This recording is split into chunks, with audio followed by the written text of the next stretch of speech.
Share માર્કેટમાં તમે ઘણા બધા શબ્દો સાંભળતા જ હશો. Dividend, buyback, share split. પણ આખરે આ શેર સ્પ્લિટ શું છે? શા માટે કરવામાં આવે છે? તો શેર સ્પ્લિટ એટલે કે કંપની પોતાના દરેક શેર્સને નાના શેરમાં વેચે છે. તેને આપણે શેર વિભાજન પણ કહીએ છીએ. ઉદાહરણ તરીકે એક શેરના 5 શેરમાં વિભાજિત કરવું. એટલે કે જો અગર તમારી પાસે 100 શેર છે તો તમને તેના 500 શેર મળશે. હવે જ્યારે શેરના પ્રાઇસ બહુ ઊંચા હોય છે ત્યારે 90% નાના રોકાણકારો અહીંયા રોકાણ કરવા માટે અચકાતા હોય છે. એટલે નાના રોકાણકારોને આકર્ષિત કરવા માટે શેરનું અહીંયા વિભાજન કરવામાં આવે છે. ઘણીવાર માર્કેટ ડિમાન્ડ્સને વધારવા માટે પણ કંપની જે છે તે શેર્સને સ્પ્લિટ કરતી હોય છે. હવે આને કારણે રોકાણની વેલ્યુમાં કોઈ પણ પ્રકારનો ફરક પડતો નથી. એટલા માટે કે સ્ટોક સ્પ્લિટ થવાથી દરેક શેરની કિંમત જે છે તે અહીંયા અડધી થઈ જાય છે.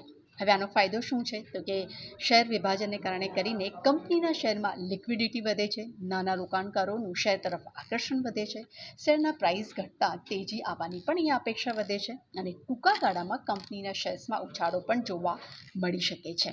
બજારમાં કંપનીના શેર્સની સંખ્યા પણ આપણને વધતી જોવા મળે છે, પણ કંપનીના માર્કેટ કેપિટલાઇઝેશન પણ કોઈ પણ પ્રકારની અસર થતી નથી. તો આવી શેર માર્કેટની ટુ ધ પોઈન્ટ માહિતી માટે ફોલો કરો, લાઈક કરો અને મને કમેન્ટ જરૂર કરજો.